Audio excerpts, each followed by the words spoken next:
Welcome back to another episode of Infidelity Tales Lab. We're thankful for your continued viewership. Before we begin, tell us, where in the world are you watching from? We love knowing our global reach. Now, let's dive into today's story. Chapter 1. The Foundation Cracks. Trevor Mason had always believed in building things to last. At 38, he'd spent 15 years perfecting his craft as a custom home builder, creating dream houses for families across Colorado. His calloused hands and weathered face told the story of a man who understood that solid foundations required patience, precision, and unwavering commitment. The same principles had guided his 12-year marriage to Brenna. When they'd met at a charity fundraiser in Denver, she was 24, fresh out of college, and working as a marketing assistant. Trevor had been immediately drawn to her auburn hair and infectious laugh. But more than that, he'd admired her apparent warmth and kindness. She'd seemed different from the other women he'd dated. Genuine, down-to-earth, someone who appreciated the simple things in life. Their early years had been good. Trevor's business, Mason Custom Homes, had grown steadily, allowing them to build their own sprawling ranch house on 10 acres outside Boulder. Brenna had quit her job after their third year of marriage, claiming she wanted to focus on starting a family and supporting Trevor's growing empire. But the children never came, despite their efforts, and somewhere along the way, the woman he'd married had changed. Trevor first noticed it about 3 years ago. Brenna had become increasingly distant, spending more time with her book club, her yoga classes, her girls' trips to Aspen. She'd started complaining about their quiet life, their lack of excitement, the way Trevor always smelled like sawdust and concrete. The criticisms had been subtle at first, wrapped in jokes and delivered with that same laugh that had once charmed him. But Trevor was a man who paid attention to details, and the details had been adding up. The late-night phone calls that ended abruptly when he entered the room. The new clothes, the expensive perfume, the sudden interest in working out. The way she'd flinch when he touched her, as if his hands were too rough, too working class for her refined tastes. Most telling of all was the way she'd started referring to their life together as boring and predictable, words that cut deeper than she probably realized. Tonight, Trevor had planned to surprise her with something decidedly unpredictable. He'd been working overtime for weeks, taking on extra projects and pushing his crew to meet impossible deadlines. The overtime had paid for 2 first-class tickets to Santorini, Greece, a destination Brenna had been dreaming about since she'd seen it featured in one of her glossy travel magazines. The resort was 5-star, the itinerary included private yacht tours and couple spa treatments, and the whole trip would last 2 weeks. It was the kind of grand romantic gesture that should have rekindled whatever spark had been missing from their marriage. Trevor pulled into their circular driveway at 9:30 p.m., later than usual, but buzzing with excitement. The house was lit up, and he could see Brenna's silhouette through the living room window. She wasn't alone. Her best friend, Jade Torres, was there, gesturing animatedly with a wine glass in her hand. The two women had been inseparable since college, and while Trevor had never particularly liked Jade's influence on his wife, he tolerated their friendship for Brenna's sake. He grabbed the envelope containing the travel documents and hotel confirmations from his truck, along with a bottle of champagne he'd picked up on the way home. The front door was unlocked, as always, one of the benefits of living in their secure, rural neighborhood. Trevor pushed the door open quietly, planning to surprise both women with his grand announcement. That's when he heard his wife's voice, crystal clear and dripping with venom. God, I hope he crashes on his way home from work tonight. Could use the life insurance money. Trevor froze in the entryway, the champagne bottle suddenly feeling like a lead weight in his hand. Through the archway leading to the living room, he could see Brenna sprawled on their leather sofa, her feet tucked under her, looking more relaxed and animated than she had in months. Jade's laugh was harsh and knowing. Or at least a few more weeks of silent treatment, until he gets the hint that you're done playing house with him. How much longer are you going to keep this up, Brent? Kyle's getting impatient. Kyle. Trevor's blood turned to ice water. Kyle Richmond, the smooth-talking personal trainer at Brenna's gym. The man was 10 years younger than Trevor, with the kind of sculpted physique that came from a lifetime of privilege and leisure rather than honest work. Trevor had met him once at a charity boxing match, had noticed the way Kyle's eyes lingered on Brenna, had seen the practice smile that probably worked on half the married women in Boulder. I know, Brenna sighed, taking a long sip of her wine. But Trevor's been so pathetically eager lately, working all those extra hours, probably planning some romantic surprise. It's almost sad how hard he's trying to win me back when I checked out of this marriage 2 years ago. 2 years. Trevor calculated the timeline in his head. 2 years ago was when Brenna had joined the gym, when she'd started her fitness journey and all the lifestyle changes that had come with it.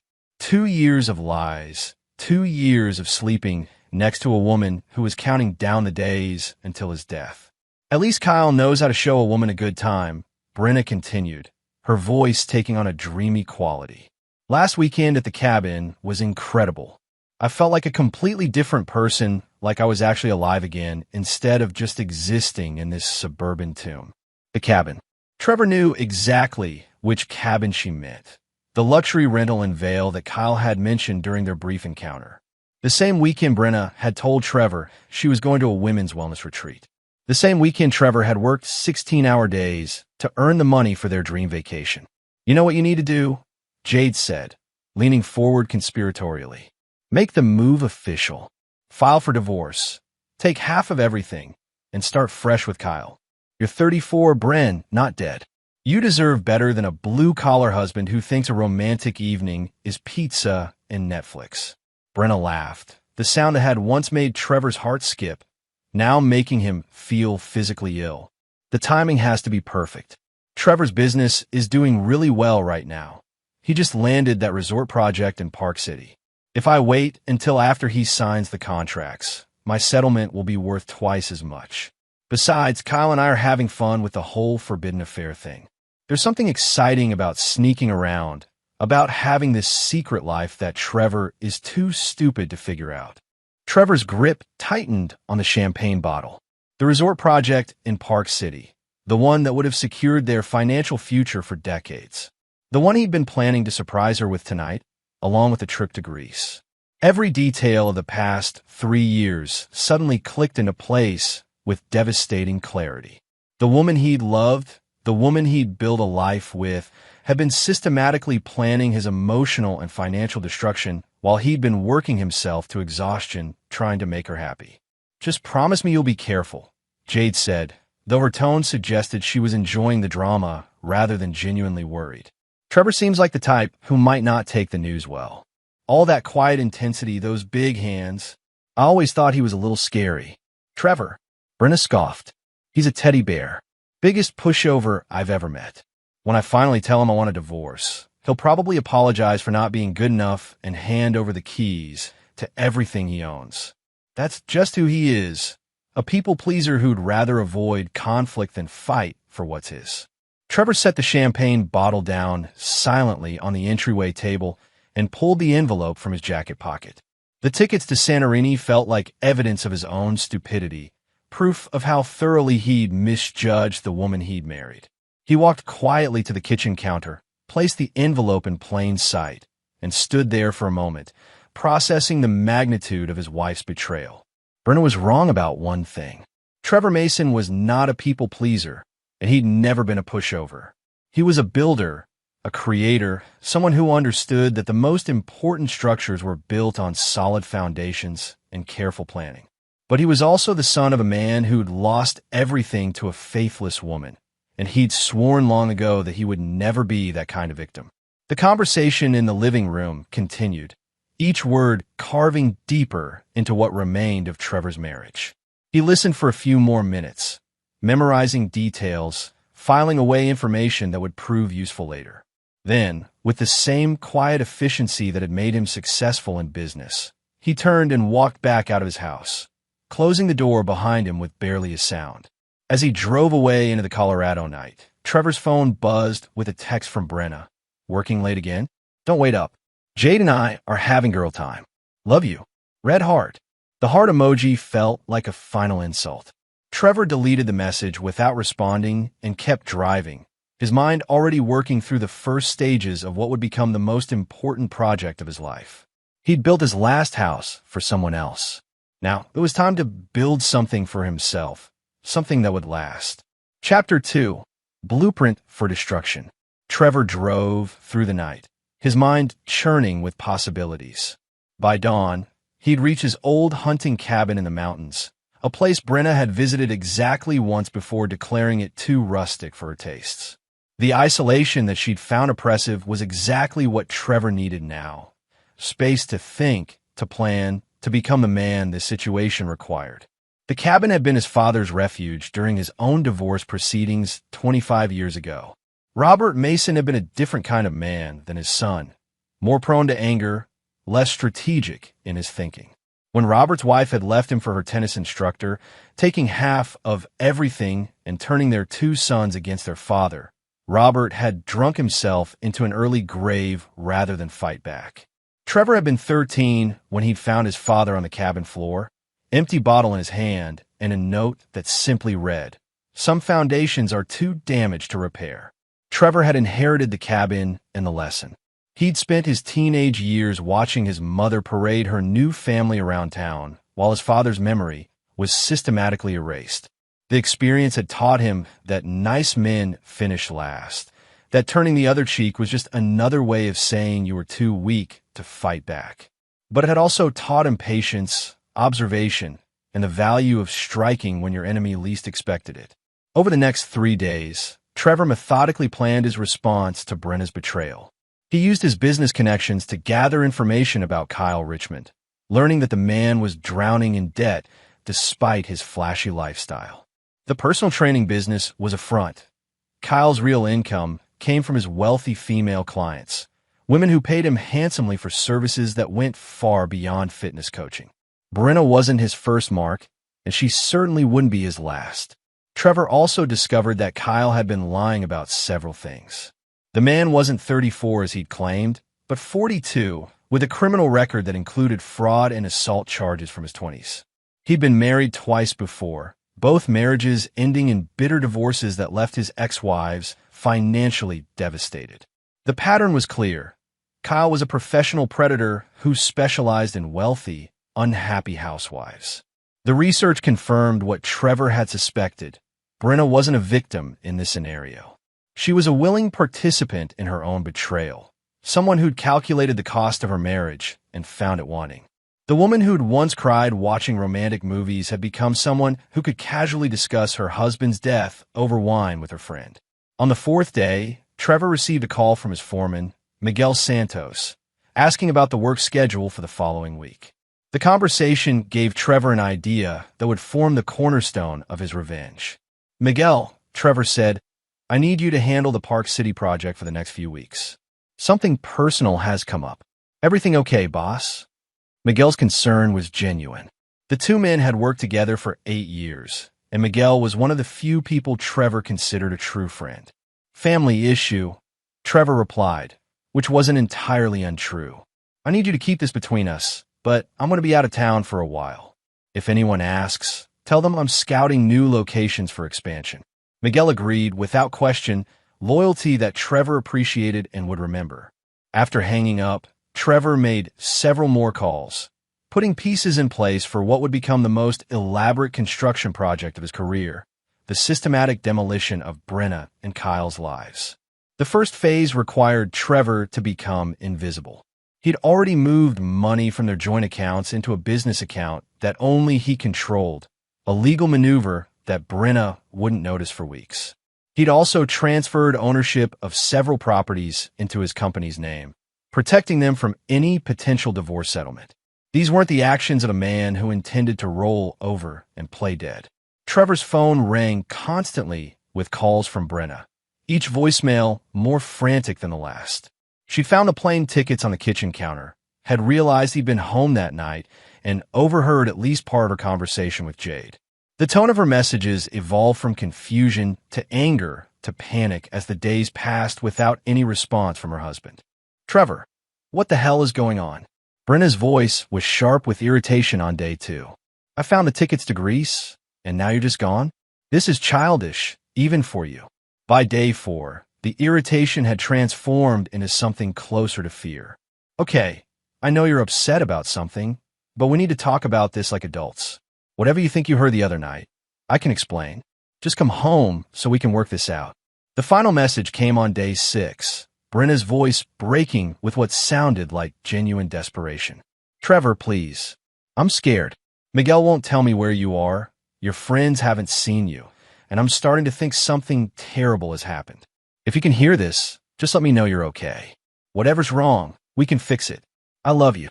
Trevor listened to that last message 3 times, analyzing the inflection in her voice, the timing of her pauses. Even now, facing the potential collapse of her carefully laid plans, Brenna was performing. The tears in her voice were real, but they weren't for him. They were for herself, for the comfortable life she was watching slip away. On the 7th day, Trevor drove back to Boulder, but not to his house. Instead, he went to the office of Patricia Hernandez, the most ruthless divorce attorney in Colorado. Patricia had built her reputation destroying unfaithful spouses, and her initial consultation fee was worth every penny. Mr. Mason, Patricia said, reviewing the file Trevor had prepared, I have to ask, are you certain you want to proceed this way? What you're proposing is completely legal, but it's also going to be devastating for your wife. My wife wished for my death, Trevor replied evenly. She's been planning to destroy me financially while carrying on an affair with a man who has a history of targeting married women. I'm not interested in being fair to someone who showed me no fairness. Patricia nodded, understanding the kind of client she was dealing with. Then let's discuss your options. Based on the evidence you've gathered in Colorado's adultery laws, you have grounds for an at-fault divorce that could significantly impact the asset division. But I think you have something more creative in mind. Trevor smiled for the first time since that night in his kitchen. I do. I want to give my wife exactly what she asked for, freedom from our marriage. But I want to make sure she understands the full cost of what she's chosen. As they discussed the specifics of Trevor's plan, Patricia's expression shifted from professional interest to something approaching admiration. Her new client wasn't just seeking revenge. He was architecting a masterpiece of legal and personal destruction that would leave his enemies with nothing but the consequences of their own choices. This is going to take several months to execute properly, Patricia warned. Are you prepared for that kind of commitment? Trevor thought about his father's note, about the years of watching his mother's new family prosper while Robert Mason's legacy was forgotten. He thought about Brenna's laugh as she discussed his potential death, about Kyle's hands on his wife's body in the cabin Trevor's money had paid for. Ms. Hernandez, he said, I've been preparing for this my entire life. Chapter 3, The Ghost Returns. After 2 weeks of radio silence, Trevor finally came home. But the man who walked through the front door of the Mason house wasn't the same person who'd left with plane tickets and champagne. This version of Trevor moved with predatory stillness, speaking in measured tones that made Brenna's skin crawl with unease. Where have you been? Brenna demanded the moment he stepped into the living room. She'd been pacing for hours, checking her phone obsessively for any sign of her missing husband. The uncertainty was killing her, and worse, it was affecting her relationship with Kyle. Her lover had become distant and irritable as the days passed, clearly uncomfortable with the drama and potential complications of Trevor's disappearance. Working, Trevor replied, setting his duffel bag down with deliberate care. He looked around the living room as if seeing it for the first time, his gaze lingering on the wine glasses she hadn't bothered to clean up from her conversation with Jade. I found the investors for the Park City expansion. Spent some time in the mountains, thinking about our future. The word future hung in the air between them like a challenge. Brenna studied her husband's face, searching for signs of the man she'd been able to manipulate so easily for years. What she saw instead was someone who looked like Trevor but felt like a stranger, cold, calculating, dangerous. You disappeared for 2 weeks without a word, she said, trying to inject some righteous anger into her voice. I was worried sick. I thought something had happened to you. Did you? Trevor's question was soft, almost gentle, but there was something in his tone that made Brenna take a step backward. That's interesting. I wouldn't have expected you to worry about my well-being. The words were carefully chosen, loaded with meaning that Brenna couldn't quite decipher. Had he heard her conversation with Jade? How much did he know? The uncertainty was torture, but she couldn't ask directly without revealing her own guilt. Of course I was worried, she said, moving closer and reaching for his hand. You're my husband. I love you. Trevor allowed her to take his hand, but didn't return the gesture. His skin felt cold, and when she looked into his eyes, she saw nothing of the warmth that had once made her feel safe and cherished. Love, he repeated as if testing the word. That's a powerful thing, love. It can make people do incredible things for each other. Or terrible things. Before Brenna could respond, Trevor's phone buzzed. He answered it without looking at the caller ID, his voice shifting to the professional tone she'd heard him use with clients. Trevor Mason, yes, I'll be there. No, my schedule is completely clear. I've decided to take a more hands-on approach to my business relationships. He hung up and looked at Brenna with something that might have been amusement. I have a meeting tonight. Don't wait up. Tonight? But you just got home. I thought we could talk. Maybe go out to dinner, spend some time together. The words sounded desperate even to her own ears, but Brenna was starting to panic. This wasn't how things were supposed to go. Trevor was supposed to be predictable, manageable, someone she could control while she planned her exit strategy. I'm sure you can find something to occupy your time, Trevor said, walking toward the stairs. Maybe call Jade or Kyle. Brenna's blood turned to ice. There was confirmation that he knew. But how much? And what was he planning to do about it? Trevor, if this is about the other night, what about the other night? His voice was perfectly calm, perfectly controlled. Is there something you need to tell me about the other night? It felt like a trap, and Brenna was smart enough not to walk into it. Nothing. I missed you. 2 weeks is a long time. Trevor nodded as if her answer was exactly what he'd expected. It is. A lot can change in 2 weeks. I've learned some interesting things about the people in my life, about what they really think of me when they believe I'm not listening. He started up the stairs, then paused halfway. Oh, and Brenna? I canceled the trip to Greece. I decided we needed to spend more time focusing on our life here in Boulder. I hope you don't mind. Watching him disappear into their bedroom, Brenna felt a chill that had nothing to do with the temperature. The Trevor who'd left 2 weeks ago would have confronted her directly, would have demanded explanations and apologies. This version was playing a different game entirely, one where she didn't know the rules. She called Kyle the moment she heard Trevor's truck pull out of the driveway. He's back, she said without preamble when Kyle answered. And Kyle's voice was clipped and patient. Their affair had lost much of its excitement during Trevor's absence, replaced by stress and uncertainty that Kyle clearly found unappealing. He knows something. I can feel it. He's different, Kyle. Cold. He mentioned your name. There was a long pause before Kyle responded. What exactly did he say? Nothing specific, but the way he looked at me. Brenna shivered, remembering those empty eyes. I think he heard our conversation that night. The one with Jade. Shit. Kyle's composure cracked slightly. Okay, don't panic. Even if he knows about us, what's he going to do? File for divorce? So what? That's what you wanted anyway. But Brenna wasn't so sure anymore.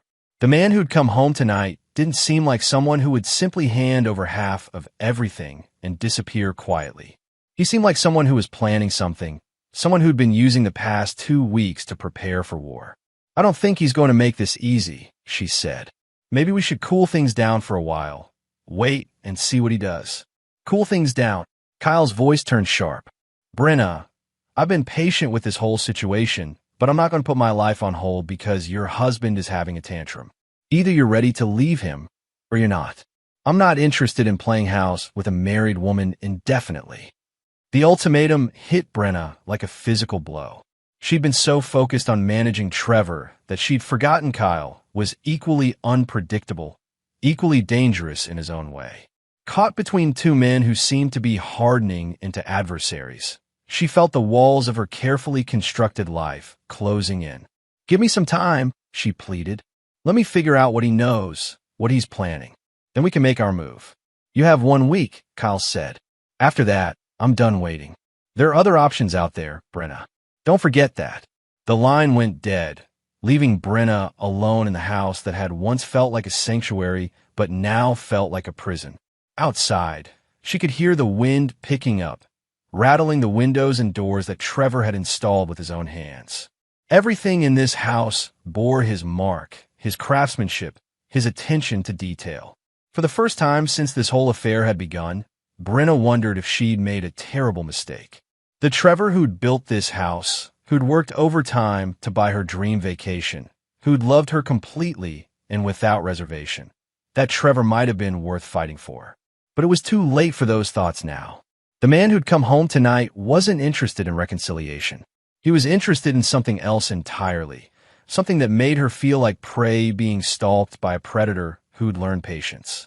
As the night wore on and Trevor didn't return, Brenna found herself checking the locks on the doors and windows, though she couldn't say exactly what she was trying to keep out.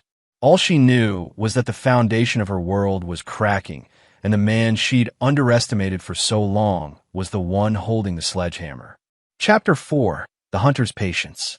Trevor's meeting that night wasn't with a client or investor. Instead, he sat in a dimly lit corner of Murphy's Tavern, Boulder's most discreet watering hole, across from Danny Reeves, a private investigator who specialized in matrimonial cases. Danny had been recommended by Patricia Hernandez, and his reputation for thoroughness was exactly what Trevor needed. "Your wife's not as careful as she thinks," Danny said, sliding a manila envelope across the scarred wooden table. "Richardson's got a routine. Every Tuesday and Thursday, he meets her at the Marriott downtown. They use different names, but it's the same room every time, 317. He pays cash, probably thinks that makes him invisible." Trevor opened the envelope and found photographs that confirmed what he'd already suspected. Brenna and Kyle entering the hotel separately, leaving at different times, their body language in the parking garage unmistakably intimate. The images were clear, professionally taken, legally admissible. "There's more," Danny continued. "Richardson's got a history of this kind of thing. I found 3 other women in the past 2 years, all married, all wealthy. 2 of them ended up divorced and financially ruined. The third one tried to kill herself when Richardson moved on to his next target." Trevor studied the photographs of Kyle with the other women. The man had a type: attractive, bored housewives with successful husbands and empty lives. His predatory patterns were clear once you knew what to look for. The initial charm offensive, the gradual isolation from friends and family, the promises of a better life, and then the systematic destruction of the woman's marriage and finances. "What about the wife?" Trevor asked, his voice betraying nothing of the emotions churning beneath the surface. "That's where it gets interesting," Danny replied. "Your wife's been busier than you might think. She's been meeting with divorce attorneys, 3 different ones over the past 6 months. Each consultation was paid for with cash from your joint account. Small amounts, nothing you'd notice unless you were looking for it." Trevor absorbed this information without surprise. Brenna had been planning his destruction for months, carefully laying groundwork while he'd been working himself to exhaustion trying to save their marriage. The vacation to Greece had been his last-ditch effort to reconnect with a woman who'd already written him off as a relic of her past. "She's also been documenting things," Danny continued, "taking photos of the house, copying financial documents, building a case for why she deserves a significant settlement. Your wife's not just cheating, Mr. Mason. She's conducting a strategic campaign." "Good," Trevor said, surprising the investigator. "I want her to be thorough. The more evidence she gathers, the better my case becomes." Danny raised an eyebrow. Most men would be upset by this news. "Most men don't understand that the best way to defeat an enemy is to let them defeat themselves," Trevor replied. "Continue the surveillance. I want to know every move they make, every conversation, every plan. And Danny, I want you to start looking into Richardson's business finances. A man with his spending habits and his pattern of targeting married women isn't making all his money from personal training." Over the following weeks, Trevor maintained his facade of normalcy while gathering intelligence on his targets. He went to work each morning, came home each evening, and played the part of a husband trying to rebuild his marriage. The performance was convincing enough that Brenna began to relax, interpreting his calm demeanor as ignorance rather than strategy. What Brenna didn't know was that Trevor had installed surveillance equipment throughout their house during one of her afternoon sessions with Kyle. Hidden cameras and audio devices provided him with a front-row seat to his wife's betrayal, documenting every lie, every cruel laugh, every moment of calculated deception. The recordings revealed the depth of Brenna's contempt for him. She mocked his work, his appearance, his attempts to salvage their relationship. She and Jade spent hours planning the perfect divorce strategy, discussing how to maximize her settlement while minimizing any potential backlash from Trevor. "He's so pathetic," Brenna said during one recorded conversation. "Last night, he actually asked if I wanted to renew our wedding vows for our anniversary. Can you imagine? Standing up in front of everyone and promising to love and honor a man I can barely stand to touch." Jade's response was equally venomous. "At least you won't have to pretend much longer. Once Kyle gets his business sorted out, you two can go public. I can't wait to see the look on Trevor's face when he realizes you've been playing him this whole time." Trevor listened to these recordings with the same detached professionalism he brought to reading blueprints. Each revelation was filed away, cataloged, and incorporated into his expanding plan for revenge. His targets were providing him with everything he needed to destroy them. He just had to be patient enough to let them finish hanging themselves. The breakthrough came when Danny discovered the true source of Kyle's income. The personal training business was indeed a front, but not for what Trevor had expected. Kyle was running an elaborate blackmail scheme, using his affairs with married women to extort money from their husbands. The man had been secretly recording his sexual encounters, then approaching the women's spouses with demands for payment in exchange for discretion. "He's done this at least 6 times, Danny reported during their next meeting. Amounts ranging from $50,000 to $200,000. The husbands pay to protect their wives' reputations and their own social standing. It's a perfect crime because nobody wants to admit they've been victimized." Trevor smiled for the second time since this ordeal had begun. Kyle Richardson had just handed him the weapon he needed to destroy both his wife and her lover in one devastating blow. The blackmailer was about to discover what happened when he tried to extort a man who understood the value of preparation and patience. "I want copies of everything," Trevor told Danny. "Financial records, correspondence, the names of his other victims. And I want you to find out when he plans to approach me with his proposition." "You think he's going to try to blackmail you?" "I'm counting on it," Trevor replied. Kyle Richardson is a creature of habit, and his pattern is about to become his downfall. That night, Trevor went home to find Brenna waiting for him with dinner prepared and candles lit on the dining room table. She was wearing the black dress he'd bought her for their anniversary, the one she claimed made her feel beautiful. Her performance was flawless, the loving wife trying to reconnect with her husband. "I thought we could have a romantic dinner," she said, kissing his cheek as he walked in. "Just the two of us. No distractions." Trevor played his part, complimenting the meal and making conversation about his day. But underneath the facade, he was calculating the final moves in a game that Brenna didn't even know she was losing. Soon, very soon, his wife would understand what it meant to underestimate Trevor Mason. The hunter had been patient long enough. Now, it was time to set the trap. Chapter 5, The Web Titans. 3 days after the romantic dinner, Kyle Richardson made his move. The call came to Trevor's office on a Thursday afternoon, Kyle's voice smooth and confident on the other end of the line. "Trevor, it's Kyle Richardson from the gym. We met at that charity boxing match a while back. I was wondering if we could meet for coffee. There's something I need to discuss with you. It's about your wife." Trevor let silence hang between them for a moment, playing the part of a confused husband. "About Brenna? Is she okay? Did something happen at the gym?" "She's fine, but we really need to talk in person. This isn't something I can discuss over the phone. How about tomorrow at 2 p.m.? There's a coffee shop called Grind on Pearl Street. Quiet, private. You'll want privacy for this conversation. Trust me." Trevor agreed to the meeting, his voice carrying just the right amount of concern and confusion. After hanging up, he immediately called Danny Reeves to confirm that the investigator would be positioned to record the entire encounter. This was the moment Trevor had been waiting for. Kyle's greed was finally going to be his undoing. The next afternoon, Trevor arrived at Grind 15 minutes early and chose a corner table with clear sight lines. Danny was already in position at the counter, pretending to work on his laptop while his hidden camera captured everything. Kyle arrived precisely on time, looking like a man who'd done this dance before. "Trevor, thanks for meeting me," Kyle said, sliding into the chair across from him. "This is awkward as hell, but I felt like you needed to know." "Know what?" Trevor kept his expression neutral, though inside he was enjoying the performance. Kyle leaned forward, his voice dropping to a confidential whisper. "Your wife and I have been having an affair." "I'm sorry, man. I know this is hard to hear, but she came on to me months ago, and things just escalated." Trevor let the words sink in, allowing his face to show the appropriate shock and pain. That's impossible. Brenna wouldn't.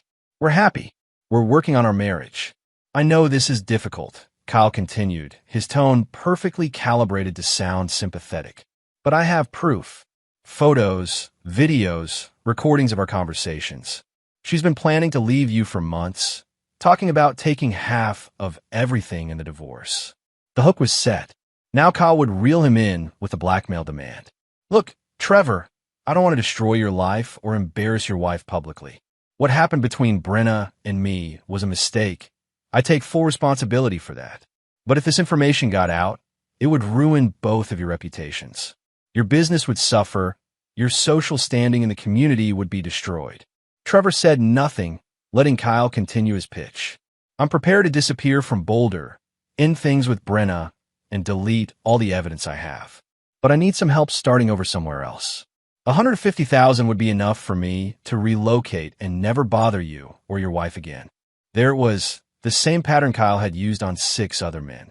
The fake confession, the evidence, the reasonable-sounding demand wrapped in the illusion of protecting the victim's dignity.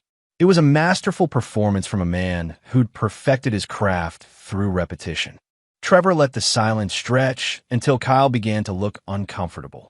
Then he spoke, his voice quiet and measured. $150,000. I know it's a lot of money, but think about what you're protecting. Your marriage, your reputation, your business. Some things are worth more than money, right?" "You're absolutely right," Trevor said, reaching into his jacket pocket. "Some things are worth more than money."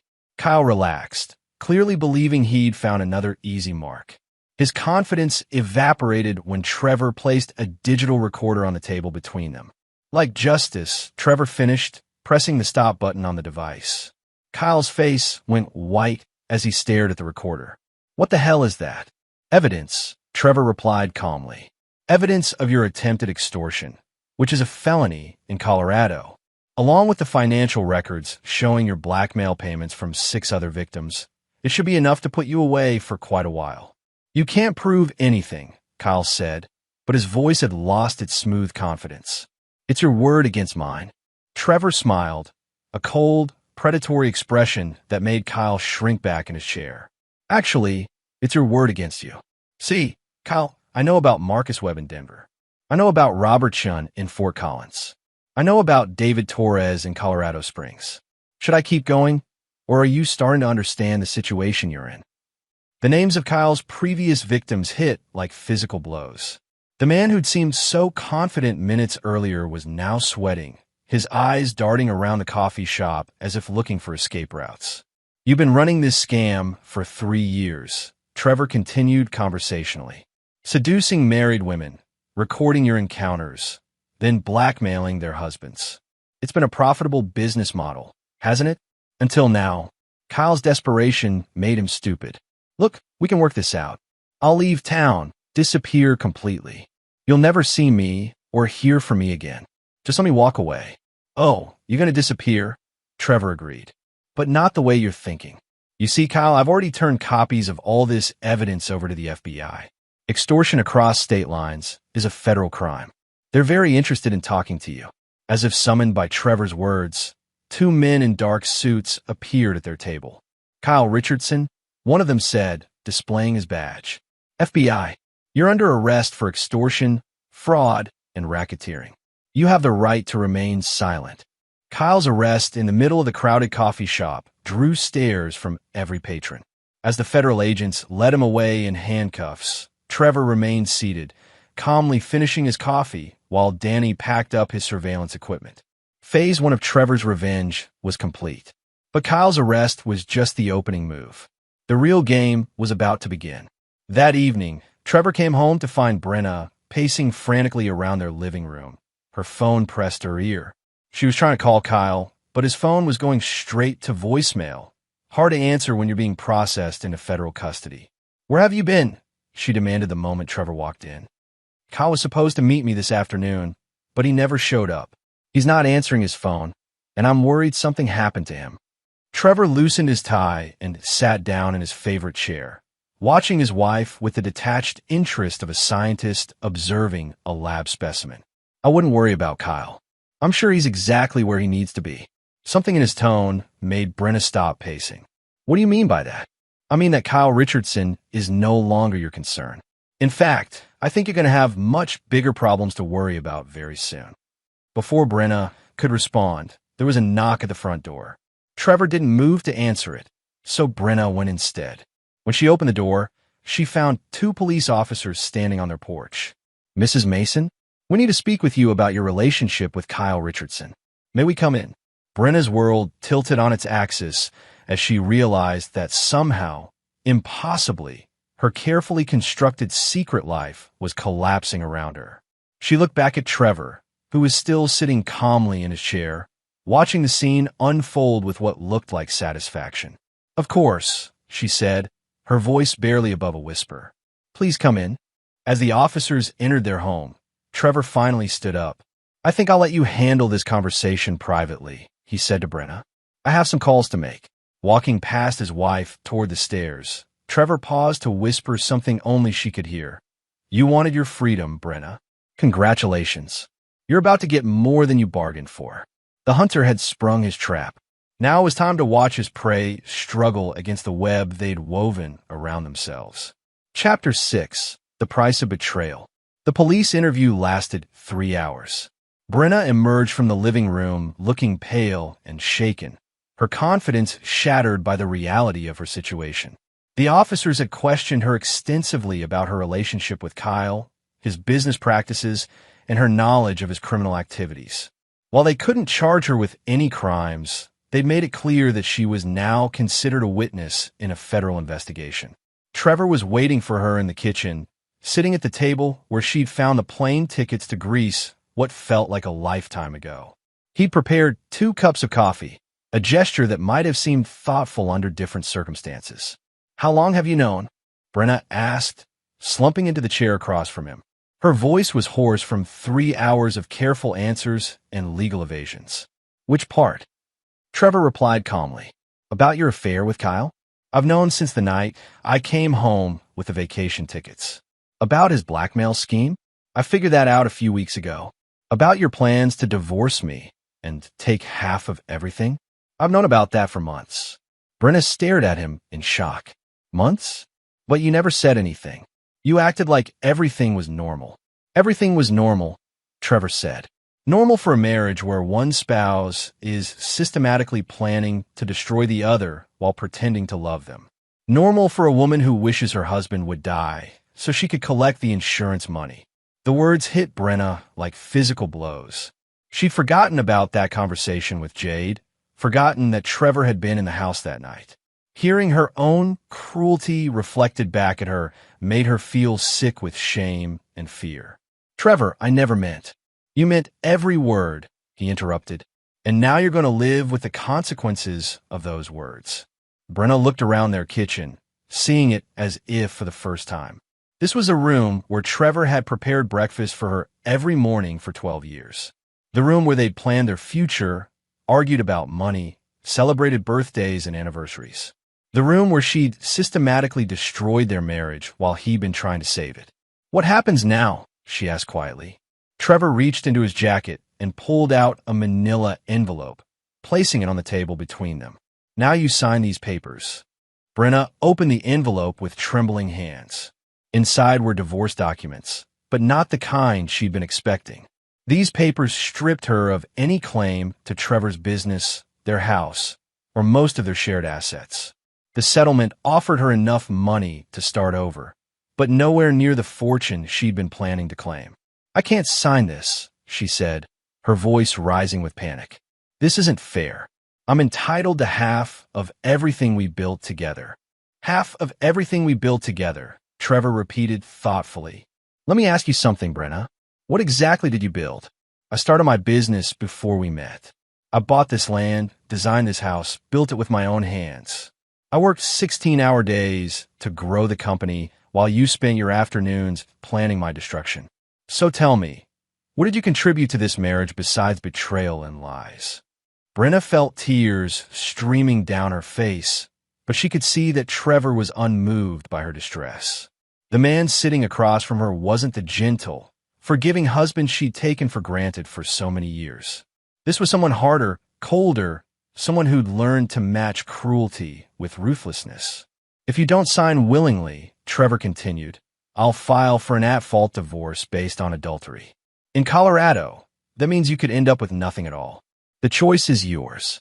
You're destroying my life, Brenna whispered. No, Trevor corrected her. You destroyed your life.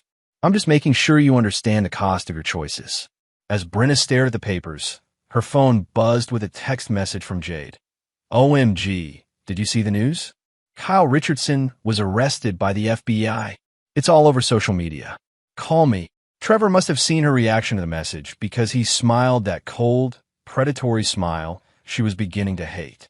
Your friend Jade is going to have some interesting conversations with federal agents over the next few days. It turns out that Kyle recorded some of your conversations together, including the one where you discussed the best way to poison me if the car accident didn't work out. Brenna's blood turned to ice. That's not. We were joking. We were drunk and just talking nonsense. Were you? Trevor asked. Because the FBI takes conspiracy to commit murder very seriously, even when it's just joking. Of course, if you cooperate fully with the divorce proceedings, I might be willing to clarify for the authorities that your conversations with Kyle and Jade were purely hypothetical. But if you fight me on this, if you try to drag this out in court or claim assets that aren't rightfully yours. He didn't need to finish the threat. Brenna understood perfectly. She could sign the papers and start over with a modest settlement, or she could fight him and risk spending the rest of her life in federal prison. I need time to think, she said desperately. You have until tomorrow morning, Trevor replied, standing up from the table. I'm sleeping in a guest room tonight. I suggest you use the time to consider your options carefully. As Trevor walked away, Brenna called after him. What happened to you? You used to be kind, forgiving. You used to love me. Trevor paused in the doorway and looked back at his wife. Really looked at her for what might be the last time. I did love you. Completely. Unconditionally. I would have done anything for you, Brenna. I worked myself to exhaustion trying to make you happy, trying to be the husband you deserved. And in return, you wish for my death. His voice was quiet, matter of fact, but the words carried the weight of absolute finality. The man who loved you died the night he overheard you and Jade laughing about his life insurance policy. What's left is someone who learned not to forgive betrayal. Someone who learned that kindness is a weakness that people like you exploit. Brenna watched her husband disappear upstairs, leaving her alone with the divorce papers and the wreckage of her choices. Outside, the wind was picking up again, rattling the windows of the house that Trevor had built for them with his own hands. But this time, the sound didn't comfort her. This time, it sounded like everything solid in her world was coming apart. She thought about calling her lawyer, fighting the divorce settlement, demanding her fair share. But then she remembered Kyle's arrest, remembered the federal agent's questions about conspiracy and murder plots. She thought about spending the next 20 years in prison for a joke that hadn't seemed funny to anyone but her and Jade. By morning, Brenna had signed the papers. By afternoon, she was packing her belongings into suitcases, preparing to leave the only home she'd known as a married woman.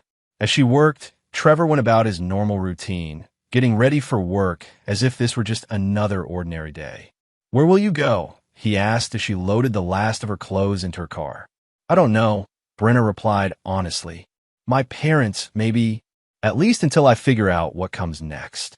Trevor nodded, the conversation feeling as distant and polite as if they were strangers. For what it's worth, he said, I hope you find whatever it was you were looking for when you decided I wasn't enough. Brenna looked at her husband one last time, searching for any sign of the man who'd once loved her enough to work overtime to buy her dream vacation. What she found instead was a stranger who'd learned to weaponize the same patience and attention to detail that had made him successful in business. "I'm sorry," she said, though the words felt inadequate for the magnitude of what she'd destroyed. "I know you are," Trevor replied. "But some things can't be repaired once they're broken. Some foundations are too damaged to rebuild." As Brenna drove away from the house that had been her home for over a decade, she realized that Trevor had given her exactly what she'd asked for: freedom from their marriage. But like everything else in his life, he'd built her liberation with precision and care, ensuring that every detail served his purpose rather than hers. The man who'd once loved her unconditionally had become the architect of her destruction. And the most terrifying part was that she'd given him every tool he needed to build her cage. Chapter 7. Reckoning. 6 months after Brenna's departure, Trevor's house felt different. Not empty. Trevor had never been a man who needed constant company to feel complete, but purposeful in a way it hadn't been during the final years of his marriage. Every room had been reclaimed, every space organized according to his preferences rather than the compromises that had defined his married life. The guest room where he'd slept that final night had been converted into a home office. The living room where Brenna had plotted his destruction with Jade now served as a workshop for his architectural drawings. The kitchen where she'd performed her final desperate charade had become a place where Trevor cooked simple meals for himself and occasionally for Miguel and the other men from his crew. Trevor's business had thrived in the wake of his divorce. The Park City Resort project had been completed ahead of schedule and under budget, leading to 3 more high-profile contracts. Word had spread through Colorado's construction industry that Trevor Mason was a man who delivered on his promises, someone who could be trusted to handle complex projects with discretion and professionalism. What his clients didn't know was that Trevor had learned to apply the same methodical approach to every aspect of his life. The man who'd once made decisions based on emotion and hope now operated with surgical precision, calculating the potential costs and benefits of every relationship, every business deal, every personal interaction. The transformation hadn't gone unnoticed. Patricia Hernandez, his divorce attorney, had referred several high-net-worth clients to him after witnessing how effectively he'd handled his own situation. Danny Reeves had become a regular consultant, helping Trevor screen potential business partners and employees with the same thoroughness he'd once applied to surveillance work. "You've built something impressive here," Patricia said during a dinner meeting at Trevor's house. She was reviewing the contracts for his latest project, a luxury development in Aspen that would cement his reputation as one of Colorado's premier builders. "Most people would have been destroyed by what your ex-wife put you through. Instead, you've used it as motivation to succeed." Trevor poured wine for both of them, choosing a bottle from the collection he'd started building after Brenna's departure. His ex-wife had preferred sweet wines, limiting his options for years.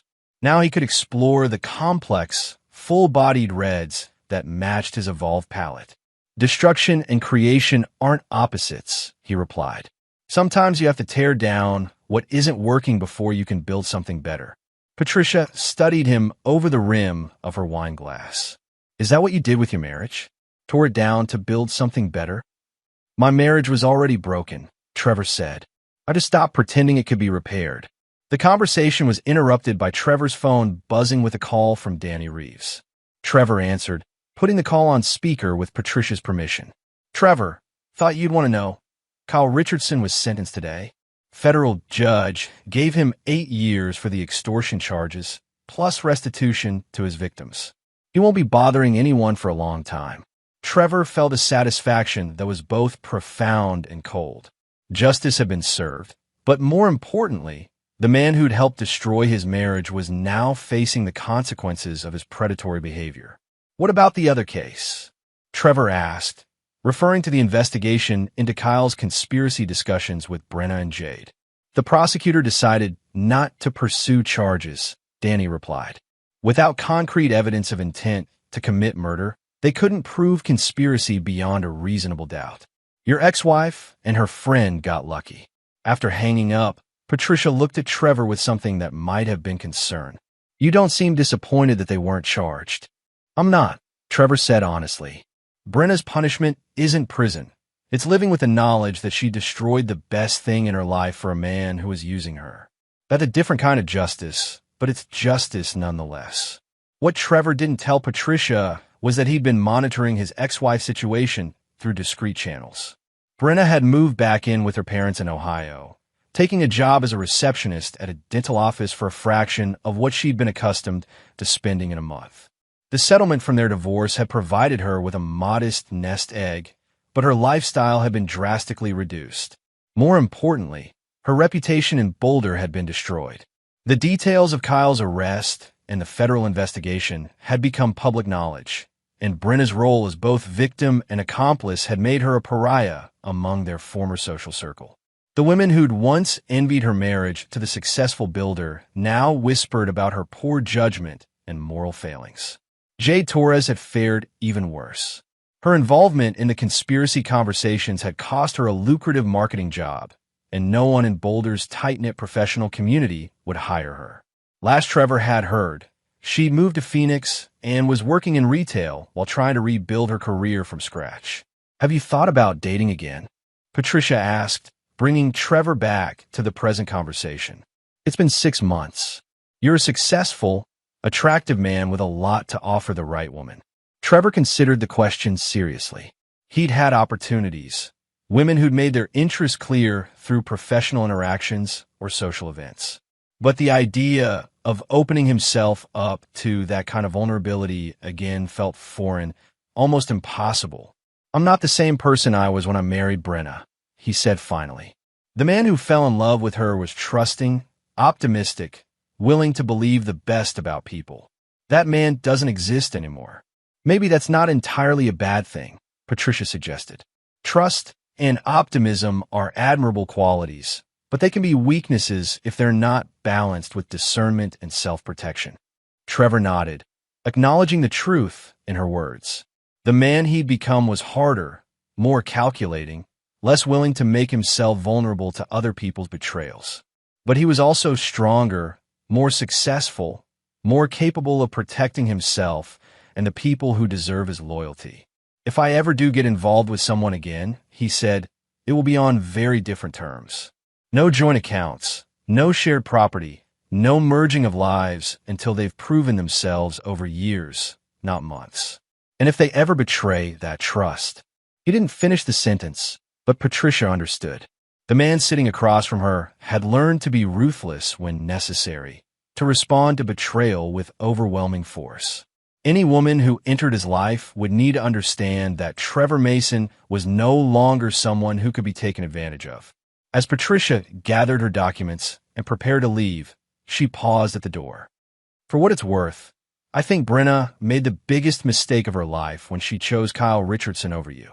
Some women don't recognize a good man until it's too late to keep him." Trevor walked her to her car, watching the taillights disappear into the Colorado night. The words were meant to be comforting, but they struck him as irrelevant. Whether Brenna regretted her choices or not was no longer his concern. She'd made her decision, and he'd made his. Inside the house, Trevor poured himself another glass of wine and stood in the living room where he'd once overheard his wife wishing for his death. The woman who'd spoken those words was gone, exiled from the life they'd built together. In her place was a lesson he'd never forget. That love without boundaries was just another word for vulnerability, and vulnerability was a luxury he could no longer afford. The foundation of his old life had been cracked beyond repair. But the man who'd learned to build something new on the ruins of his marriage was stronger, smarter, and infinitely more dangerous than the trusting husband who'd worked overtime to buy plane tickets to Greece. Trevor Mason had learned to become both architect and destroyer, and he'd never forget the price of either role. Chapter 8. No Forgiveness. 2 years after the divorce, Trevor's life had settled into a rhythm of controlled success. His construction company had expanded beyond Colorado, with projects in Utah, Wyoming, and Arizona. The house that had once been a symbol of his failed marriage had become the headquarters of a business empire built on reputation, precision, and the hard-won knowledge that trust was a commodity to be earned, not freely given. The call came on a Tuesday evening in late November. Trevor almost didn't answer. The number was blocked, and he'd learned to avoid unexpected communications. But something made him pick up, perhaps curiosity about who would be trying to reach him anonymously. Trevor? It's Brenna. Her voice was different, smaller, uncertain, stripped of the confidence that had once made her so attractive. Trevor felt nothing at the sound of it. No lingering anger or hurt, just the mild interest he might have shown to a stranger. Hello, Brenna. Why are you calling? She paused, and he could hear her struggling to find words. I wanted to apologize. I know it's been 2 years, and I know I don't have the right to ask for your forgiveness, but I needed you to know that I understand what I did to you. What I threw away. Trevor walked to his office window, looking out over the property where he'd once planned to build a future with this woman. I see. And what exactly do you understand? That you loved me completely, and I destroyed that love because I was selfish and stupid and ungrateful. Her voice cracked with emotion. I lost the best man I'll ever know because I thought I deserved something better, something more exciting. I was wrong about everything, Trevor. About you, about Kyle, about what would make me happy. The words hung in the air between them. Trevor found himself analyzing them with the same detachment he brought to reviewing construction contracts. The apology was probably genuine, born from 2 years of consequences and regret. But it was also irrelevant to the man he'd become. How's life in Ohio? He asked, changing the subject with deliberate casualness. Brenna's sharp intake of breath told him she was surprised by his lack of response to her apology. It's difficult. My parents are getting older, and they need more help than I can give them while working full-time.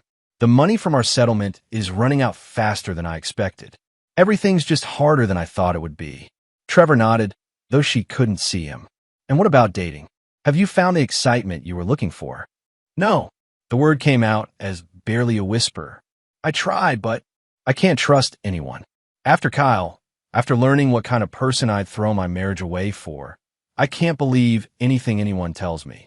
I keep thinking about how he recorded our conversations, how he planned to blackmail you, how little I meant to him beyond being another mark in his scheme.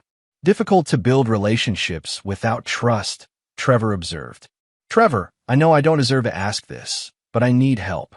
My dad's been diagnosed with Alzheimer's, and my mom can't handle caring for him alone. The cost of professional care is more than I make in a year, and I don't have anyone else to turn to. I wouldn't ask if I wasn't desperate. There was the real reason for the call. Not genuine remorse or a desire for forgiveness, but another crisis that required Trevor's resources to solve. Some people never changed, and Brenna was apparently one of them. How much do you need?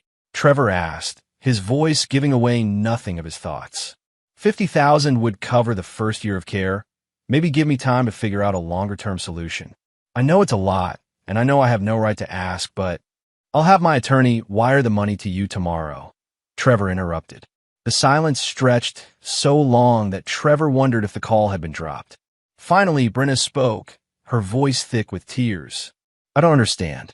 Why would you help me after everything I did to you? Trevor sat down at his desk, looking at a framed photo of the Aspen development that had just been featured in Architectural Digest.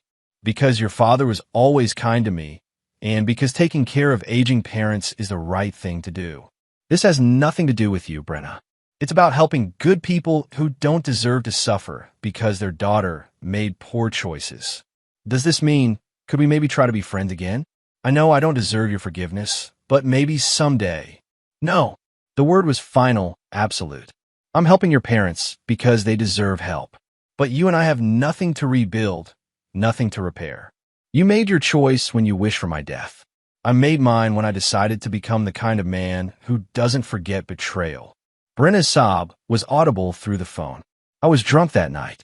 I didn't mean what I said.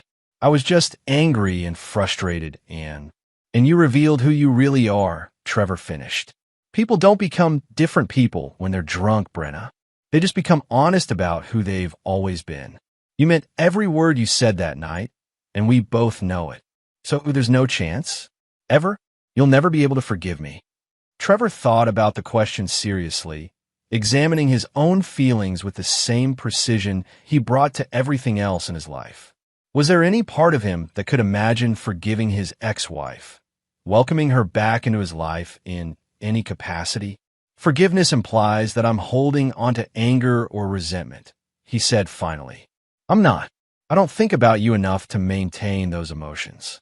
What you destroyed can't be rebuilt because the man who loved you no longer exists.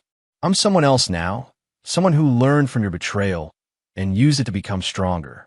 I don't forgive you, Brenna, because forgiveness suggests that what you did was forgivable. It wasn't. The finality in his voice seemed to break something in her.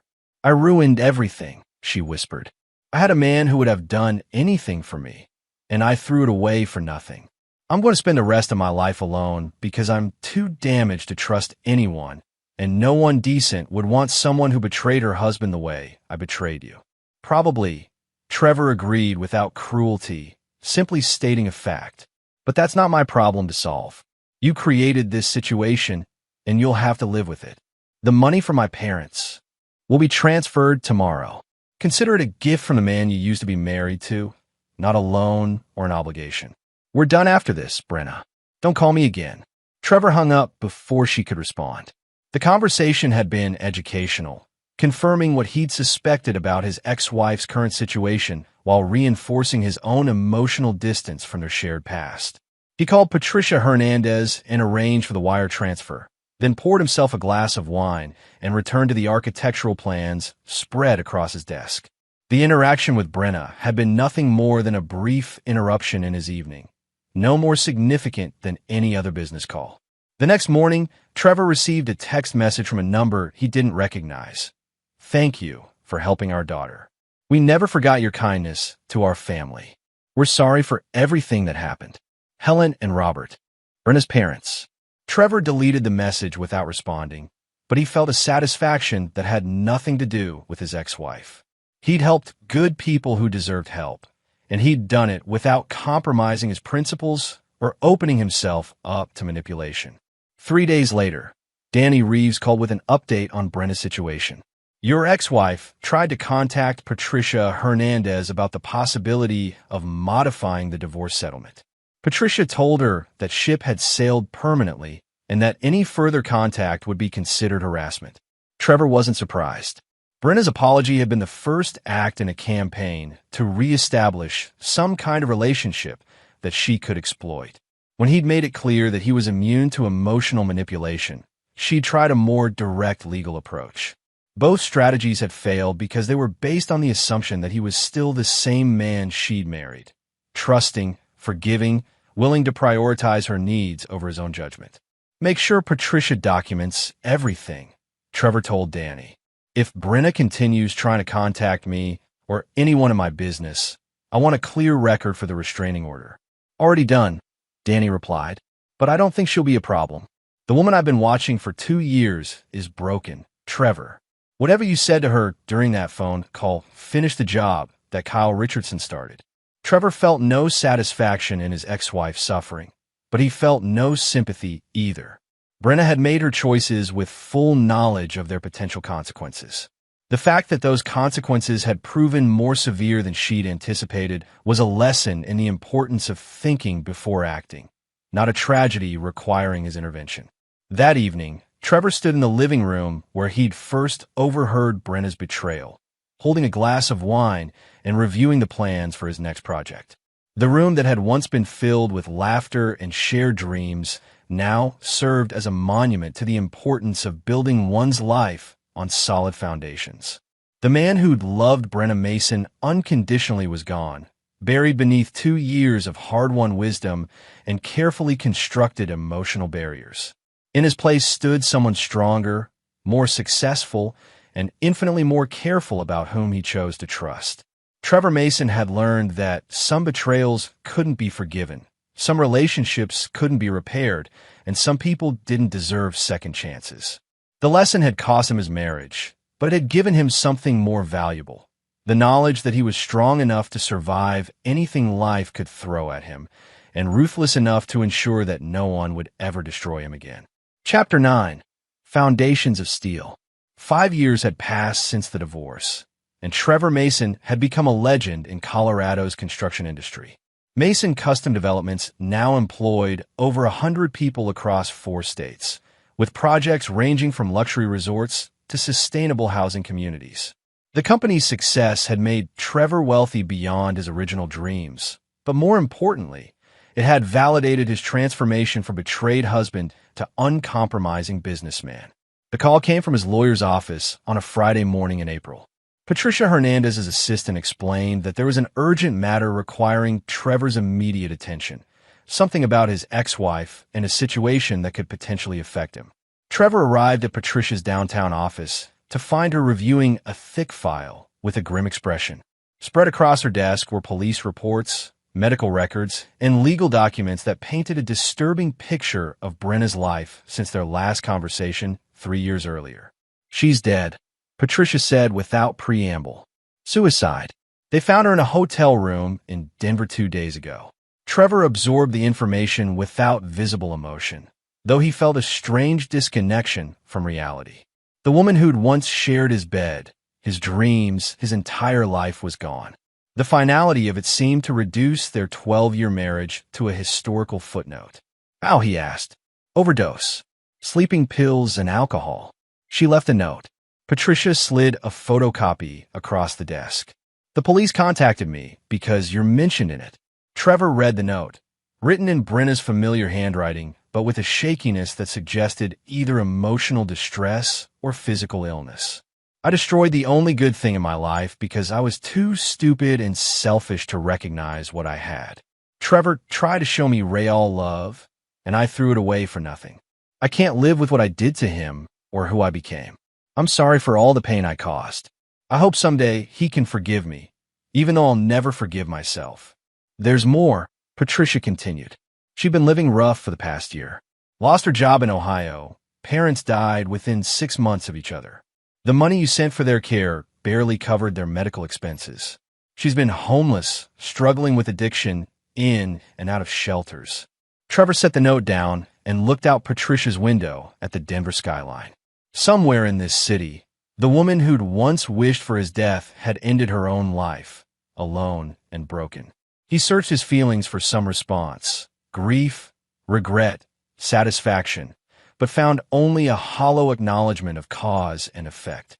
"The reason I called you," Patricia said, "is that she tried to contact you several times over the past month. My office blocked the attempts per your standing instructions, but the police found dozens of unsent letters in her belongings, all addressed to you." She produced another file folder. "These are copies. The police thought you should see them in case there are any threats or concerning content." Trevor opened the folder and found pages upon pages of Brenna's increasingly desperate attempts to reach him. The letters chronicled her descent from struggling but hopeful divorcee to broken woman facing the complete collapse of her life. Each letter begged for forgiveness, for a second chance, for some acknowledgement that their marriage had meant something worth remembering. "I know you hate me, and I deserve that. But please, just once, tell me that what we had was real. Tell me that for at least a little while, you loved me as much as I thought you did.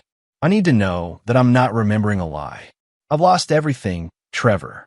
My parents, my home, my self-respect. The only thing that keeps me going is the hope that maybe someday you'll answer one of my letters. I don't need forgiveness. I know I don't deserve that.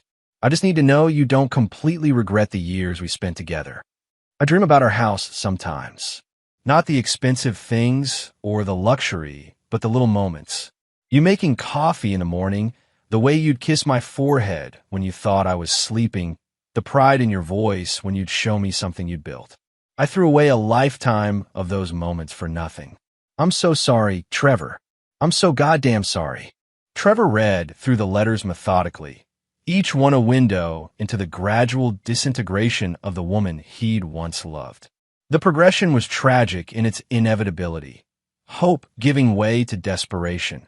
Desperation yielding to despair, and finally despair surrendering to the kind of darkness that made death seem like mercy. She never remarried, Patricia said quietly. Never had children, never found anyone else. According to the social worker who'd been helping her, she talked about you constantly. Said she destroyed the only real love she'd ever known and couldn't figure out how to live with that knowledge. Trevor closed the file and leaned back in his chair. "What do you need from me?" Patricia looked surprised by his clinical response. The police want to know if you have any information about her mental state, if there were any threatening communications, anything that might shed light on her final weeks. No threatening communications, Trevor replied. As you know, I haven't spoken to her since the phone call about her parents 3 years ago. I made it clear then that we had no relationship to maintain. Trevor, Patricia said carefully, I have to ask, do you feel any responsibility for what happened to her? The question was one Trevor had been considering since reading Brenna's suicide note. Did he bear some moral culpability for his ex-wife's death?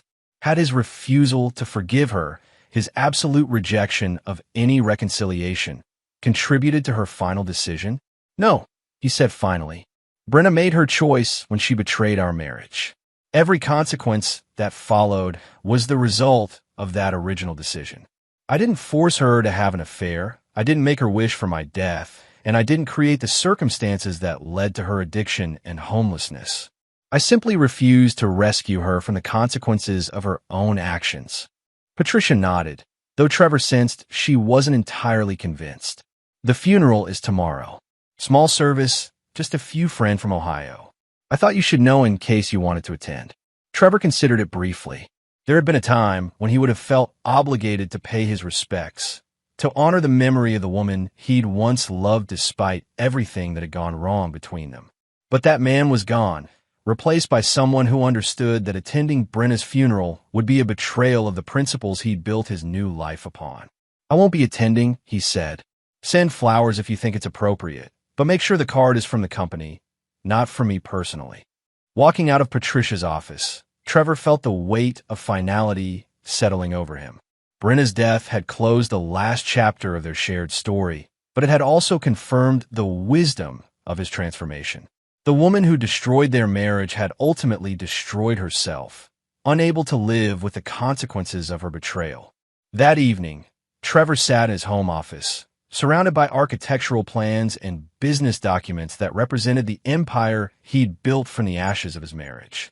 On his desk was a photo from his wedding day, the only picture of Brenna he'd kept. In it, she was laughing at something he'd said, her face radiant with joy and love that had seemed completely genuine at the time. Trevor studied the photo for a long moment, then placed it in his desk drawer next to the copies of her final letters. He wouldn't throw them away. They were part of his history, documentation of the price of betrayal and the importance of choosing one's commitments carefully. But they had no place in his present or future. The next morning, Trevor received a call from Miguel Santos, his foreman and the closest thing he had to a friend. Miguel had read about Brenna's death in the Denver Post and was calling to offer condolences. I'm sorry for your loss, boss, Miguel said. I know things ended badly between you two, but still, it's got to be hard. Thank you, Miguel. I appreciate the thought. You doing okay? You want to take some time off? Maybe get away for a while. Trevor looked around his office, at the success he'd built through discipline and determination. No, I'm fine. We have the Grand Junction project starting Monday. I want to be there for the groundbreaking. After hanging up, Trevor realized that Miguel's call had been the first expression of sympathy he'd genuinely appreciated. The man had worked for him for over a decade, had seen him through the worst period of his life, and had never asked for details or offered unsolicited advice. Miguel understood loyalty, understood that some things were too personal to share even with friends. Over the following weeks, Trevor received a handful of other calls and messages from people who'd known him and Brenna during their marriage. Most were brief expressions of sympathy, but a few were more probing, clearly fishing for details about their relationship and the circumstances surrounding her death. Trevor handled each conversation with the same polite distance he'd mastered over the past 5 years.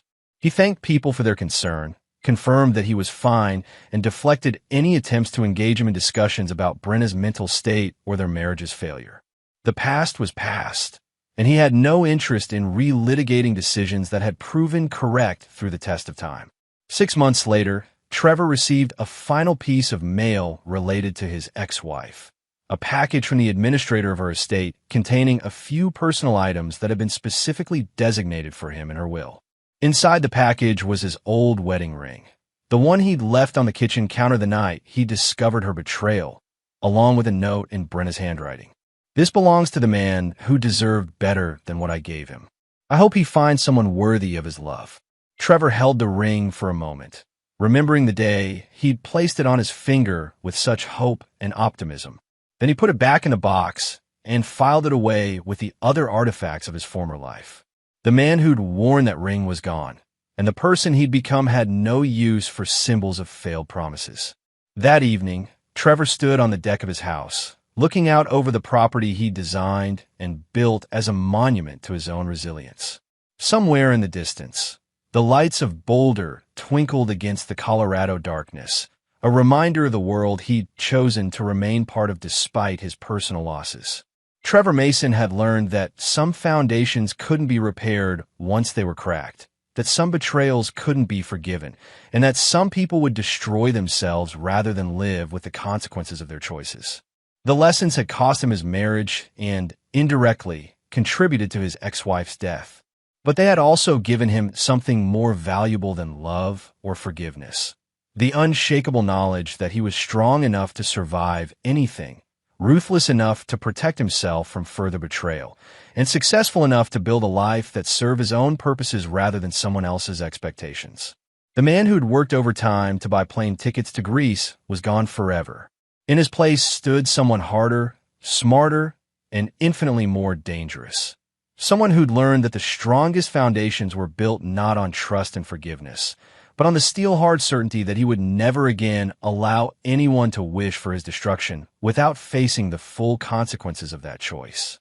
Trevor Mason had become exactly what the world had forced him to become: unforgiving, unbreakable, and utterly alone by his own careful design. And for the first time since that night 5 years ago, when he'd overheard his wife's betrayal, he was completely at peace with that choice. And there you have it. Another story comes to an end. What did you think? I'd love to hear your thoughts in the comments below.